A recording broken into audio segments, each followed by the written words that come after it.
Okay, people asked me for the hard proof, the evidence that Jack Sarfatti has been debunked. And I finally got the article from 1976. I have the quotes here, the relevant quotes by Professor Basil J. Hiley and David Bohm. They call Jack Sarfatti's a confused analysis on the foundations of quantum theory. They say that he quotes them out of context, taking these quotations out of context.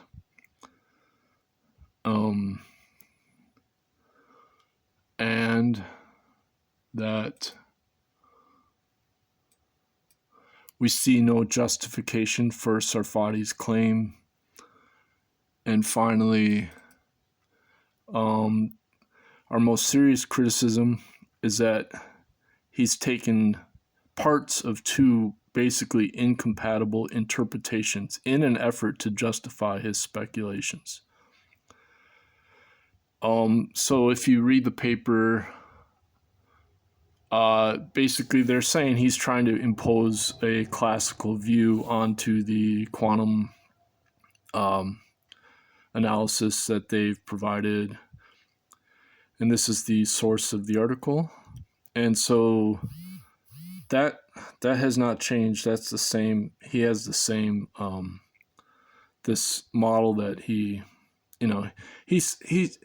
told me in emails that he's changed his views, but essentially he's still using a classical model to then impose onto the quantum model.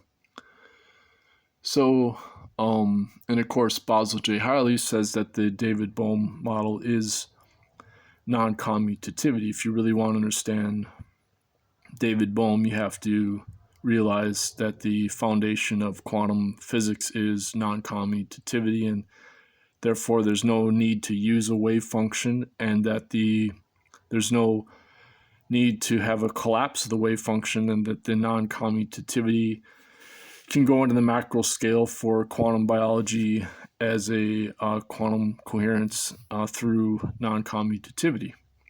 So this is something that, of course, Sarfatti doesn't engage with at all, because he created his own confused analysis, to quote David Bohm and Basil J. Hiley.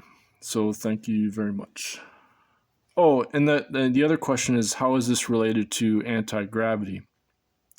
Because the claim is that, well, this is just about consciousness and the paranormal.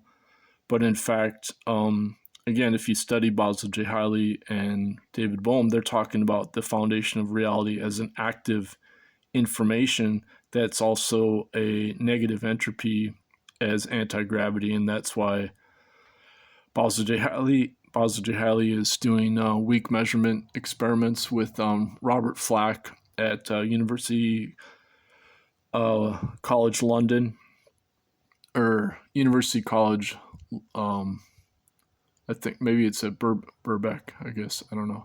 But at any rate, so the as I quoted when I had my debate with Sarfatti, I quoted the article, The Weak Measurements, saying that they are gravitationally repulsive, and the reason they're gravitationally repulsive is due to this non-commutative, non-local active information, and that is the true, what Penrose calls proto-consciousness. It's not this classical idea of consciousness that Sarfatti is still clinging to. So that's why it debunks his whole model of physics of anti-gravity when he tries to say that non-locality is a part of it, and that's not true, because the non-locality is the foundation. It's not a part. Everything else grows out of the non-commutative non-locality. So in no sense is non-commutativity an extension of classical physics. That's exactly what David Bohm and Hiley are discussing in this article. So if anybody wants a copy of this article, they can email me at ecoechocultivation at gmail, and I will send them the PDF of this article. Professor Basil J got back to me. He said he no longer had a copy of the article, so I just sent him a copy.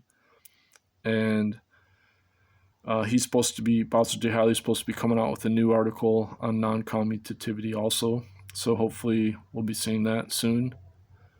But I just wished him the best and lots of love, because he's 87 years old, maybe he's 88, so he's still working hard.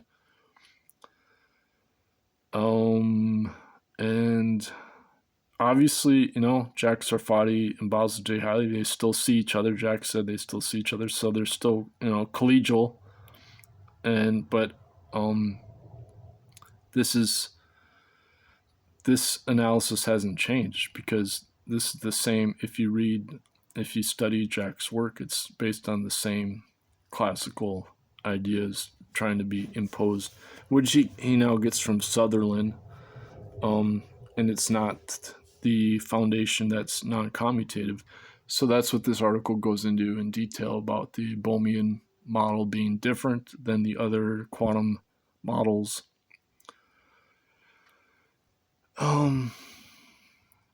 And so there you go.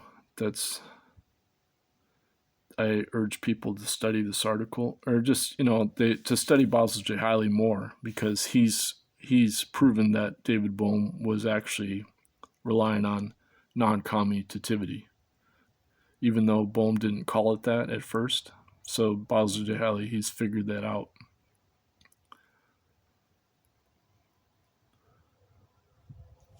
Thanks again.